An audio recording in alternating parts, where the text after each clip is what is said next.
Welcome back to my YouTube channel maths guru Vijay Sinha. कुछ बच्चों के रिक्वेस्ट पर क्लास 12 मैथ्स की मैं फुट ऑफ परपेंडिकुलर इमेज की वीडियो बना रहा हूँ 3 डायमेंशनल ज्योमेट्री की। कल ही एग्जाम है, बच्चों की रिक्वेस्ट है इसलिए मैं बना रहा हूँ। तो आप एंड तक बने रहिए, एक ही क्वेश्चन है, 5 मिनट्स की वीडियो हो सकती है। तो चलिए एक लाइन बना देता हूँ आपके सपोर्ट के लिए। देखिए एक लाइन है गिवन हमारा और एक पॉइंट है जिसकी इमेज और फुट ऑफ परपेंडिकुलर हमें दोनों चाहिए।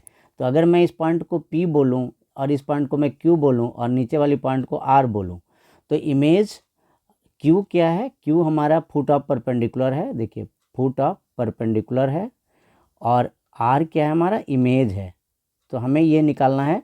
तो इसके लिए क्या कीजिए, P पॉइंट तो हमारे पास पहले से गिवन है, तो पहले हम लाइन गिवन लाइन लिखें, उससे समझ में आ जाएगा। गिवन लाइन देखिए क्या है हमारा, गिवन लाइन है हमारा x-3/1 is equal to y+1/2 is equal to z-1/3। और जो लैम्डा है ना, लैम्डा कभी कभी गिवन होगा, कभी नहीं भी हो सकता है। तो अगर ये लैम्डा कभी नहीं गिवन हो तो आप अपनी मर्जी से लैम्डा लिखिए, इससे एक्स वाई जेड की वैल्यू निकालिए। देखिए x-3/1 इज लैम्डा 1, दूसरा क्या होगा y+1/2 इज लैम्डा 2, और थर्ड क्या होगा z-1/3 is equal to lambda. इससे आप एक्स वाई जेड की वैल्यू निकालिए। तो x क्या हो जाएगा λ+3, y क्या हो जाएगा 2λ-1, और z क्या हो जाएगा 3λ+1। अब क्या है कि ये पॉइंट हमें Q मिल गई, तो Q इम्प्लाइज ये वाली पॉइंट जो एक्स वाई जेड है वो Q मिल जाता है, क्योंकि लाइन के ऊपर ही है ना, ये जो उसी लाइन से निकाला गिवन लाइन से, और Q पॉइंट क्या है? गिवन लाइन के ऊपर पॉइंट है, तो एक्स वाई जेड Q की वैल्यू हो गई। अब हम लैम्डा कैलकुलेट करके मिसिंग क्वांटिटी पुट करेंगे तो हमारा आंसर आ जाएगा। पहले हम लैम्डा कैलकुलेट करेंगे। तो लैम्डा कैलकुलेट करने के लिए आपके देखिए पी पॉइंट क्या है आपके पास, गिवन पी पॉइंट क्या है हमारे पास? पी पॉइंट है हमारे पास 1 to 1। तो हम क्या करेंगे, DRs निकालेंगे, डायरेक्शन रेशियोज। कैसे निकालते हैं आपको पता है? Direction ratios of PQ formula आपको पता है, A2 - A1 क्या होता है, A2 - A1 कॉमा फिर B2 - B1 और C2 - C1, ये होता है। सारे पॉइंट को सिर्फ माइनस करना पड़ता है। अगर मैं Q को सेकंड पॉइंट मानूं, मैं P को फर्स्ट पॉइंट मान रहा हूं और Q को सेकंड, तो माइनस कैसे होगा, λ+3 - 1, फिर क्या होगा, आप देखिए पॉइंट 2λ -1 -2 कॉमा 3λ+1 +1 माइनस होती है। क्या होता है फॉर्मूला, आप देखिए ध्यान से, फॉर्मूला होता है A2 - A1 B2 - B1 C2 minus, तो सारे पॉइंट्स को माइनस कर रहा हूँ। तो माइनस करने के बाद देखिए क्या रिजल्ट होता है। तो DRs क्या हो गए, λ+2 2λ-3 और ये हो गया आपका 3λ हो गया। तो ये DRs हो गए PQ के। और जो हमारे दूसरी लाइन की DR है, DRs of given line, given line की DRs क्या है बोलिए? DRs किससे पहचानते हैं हम? DRs हम पहचानते हैं जो डिनोमिनेटर में वैल्यूज होते हैं। ध्यान दीजिए, जो गिवन लाइन के डिनोमिनेटर में कौन से, ये 1 2 3 यही DR होते हैं डिनोमिनेटर वाले। तो DRs ऑफ गिवन लाइन कौन से हो गए, ये 1 2 3। तो इसे मैं A1 B1 C1 बोल रहा हूँ, इसे मैं A1 B1 C1 बोल रहा हूँ, इसे मैं बोल रहा हूँ A2 B2 C2 बोल रहा हूँ। तो क्या होता है, lines are perpendicular, lines are perpendicular. तो जब परपेंडिकुलर होता है तो DR का प्रोडक्ट करके सम करते हैं, वो 0 होता है। मैं एक बार फॉर्मूला लिख दूं, A1 A2 plus B1 B2 plus C1 C2 perpendicular के लिए 0 होता है, तो सब मल्टीप्लाई करते हैं तो मिसिंग लैम्डा आ जाएगी।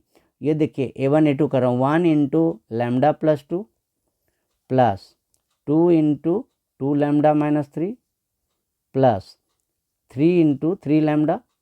तो ये हमारे सारे वैल्यूज आ गए, ये सारे वैल्यूज आ गए 3 × 3λ। अब इक्वल 0 से इक्वल करते हैं, लैम्डा आते ही सारी कहानी खत्म। जैसे लैम्डा मिलेगा तो ये आंसर आपका आ जाएगा। तो 4λ - 6, ऐसे नहीं, लैम्डा पुट करके पहले फुट ऑफ परपेंडिकुलर निकालेंगे और एक स्टेप के बाद इमेज मिल जाएगा, +9λ।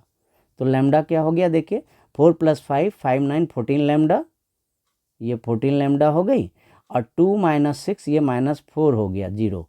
तो 14λ इज इक्वल टू 4 अगर होता है तो लैम्डा की वैल्यू कितनी हो गई, 2/7।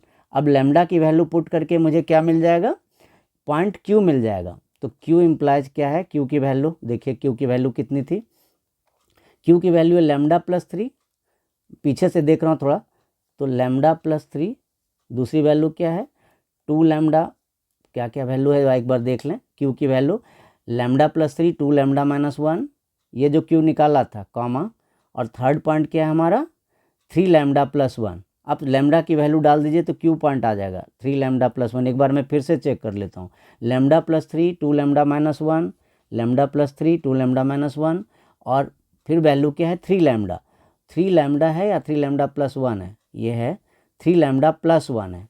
तो सारे वैल्यू लैम्डा की पुट कीजिए, Q निकल आएगा। देखिए लैम्डा की वैल्यू पुट कर दूँ तो Q इम्प्लाई लैम्डा की वैल्यू पुट कीजिए, क्या है 2/7 + 3, 4/7 - 1, 6/7 + 1। अब इसी को सॉल्व कर लेते हैं तो पॉइंट Q मिल जाता है। तो Q इम्प्लाइज कितना हो जाएगा 12/7, 23/7 क्या हुआ 23/7, -3/7, 13/7, ये Q मिल गया। इसको कहते हैं फुट ऑफ परपेंडिकुलर। ये कौन सा हुआ फुट ऑफ परपेंडिकुलर। अब देखिए इमेज क्या होता है, अब इमेज के लिए देखिए क्या होता है, इमेज है कॉन्सेप्ट मिड पॉइंट का।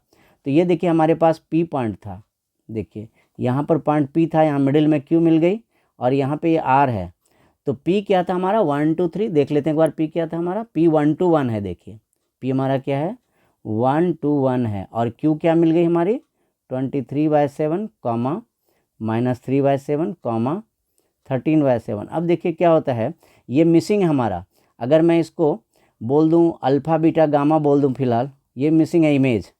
तो ये क्या है, ये x1 y1 z1 है, ये वाली ये पॉइंट क्या है x1 y1 z1 है पहला।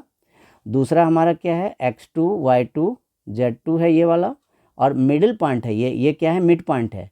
मिड पॉइंट को मैं x y z बोल देता हूँ। Q क्या है देखिए मिड पॉइंट, क्योंकि इमेज बिल्कुल मिड पॉइंट, इमेज कहाँ क्या बनाता है गिवन पॉइंट और इमेज, उसके बीच फुट ऑफ परपेंडिकुलर होता है। दिमाग में रखिए गिवन पॉइंट और इमेज के बीच फुट ऑफ परपेंडिकुलर होता है। तो मिड पॉइंट का फॉर्मूला लगाइए आप। मिड पॉइंट का फॉर्मूला क्या होता है देखिए, आप देखिए Q x y z implies mid point का क्या फॉर्मूला होता है x1 + x2 + x3, mid point है तो x1 + x2/2, x1 + x2/2, y1 + y2/2, z1 + z2/2, z1 + z2/2। अब सारे वैल्यू आप पुट कर दीजिए मिड पॉइंट। तो क्या होता है, पहले Q पुट करते हैं। Q कितना है मेरा 23/7, -3/7, 13/7। अब उधर आप ऐसे कीजिए x1 + x2/2, तो अल्फ़ा + 1/2 क्या हो जाएगा अल्फ़ा + 1/2। दूसरा क्या हो जाएगा बीटा + 2/2। देखिए मिड पॉइंट का फॉर्मूला लगा रहा हूँ, बीटा + 2/2, फिर गामा + 1/2।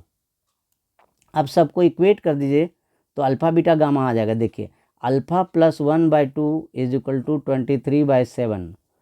तो अल्फ़ा + 1/2 अगर 23/7 आ रहा है, इससे अल्फ़ा की वैल्यू देखिए क्या होती है, अल्फ़ा + 1 = 46/7। अब अल्फ़ा निकालिए माइनस करके, तो अल्फ़ा = क्या होगा 46/7 - 1, तो ये हो जाएगा 39 हो जाएगा, हाँ 39/7 हो जाएगा। ये हो गया अल्फ़ा। अब देखिए बीटा से कीजिए, बीटा + 2/2 = -3/7। तो देखिए क्या होगा बीटा + 2 कितनी होगी, बीटा + 2 = -6/7 होगा। इससे बीटा की वैल्यू कितनी होगी, बीटा की वैल्यू हो जाएगी आपकी -14 -20/7 हो जाएगी सॉल्व करके। ठीक है, अब हम गामा करते हैं। नेक्स्ट गामा लास्ट वाला कंपेरिजन कीजिए, गामा + 1/2 = क्या है हमारा गामा वाला पॉइंट, तीसरा पॉइंट 13/7। लास्ट ही है, 1 मिनट और बचा, आप वीडियो के अंत तक बने रहिए, बहुत हेल्प मिलेगी। इंपॉर्टेंट पैटर्न है, किसी बच्चे ने बोला था तो मैंने सोचा बना ही देता हूँ। टाइम कोई फैक्टर नहीं, एग्ज़ाम अगर कल है तो गामा + 1, तो होप करता हूँ ये क्वेश्चन आ जाए, = 26/7। तो गामा कितनी होती है, अगर मैं -1 करूँ तो ये हो जाता है 26 - 7, तो 19, हाँ 19/7 हो जाता है। देखिए तो ये अल्फ़ा बीटा गामा आ गए। तो इमेज क्या हो गया हमारा alpha beta gamma, image R क्या हो गया, R implies alpha beta gamma की वैल्यू इमेज आ गई। अल्फ़ा की वैल्यू 39/7 है, बीटा की वैल्यू -20/7 है और गामा की वैल्यू 19/7 है। तो वीडियो ओवर होती है, इमेज निकल रहा है, फुट अपर आप वीडियो को लाइक कीजिए, शेयर कीजिए और चैनल को सब्सक्राइब करिए, क्योंकि इसी चैनल पर क्लास 8 to 12 सारे मैथ्स के वीडियो आते हैं, IIT JEE भी आते हैं। एग्जाम के बाद आपके फ्रेंड्स एंड रिलेटिव्स को भी सपोर्ट मिलते रहेगा। Thank you so much, see you soon, all the best for your exams. Jai Hind.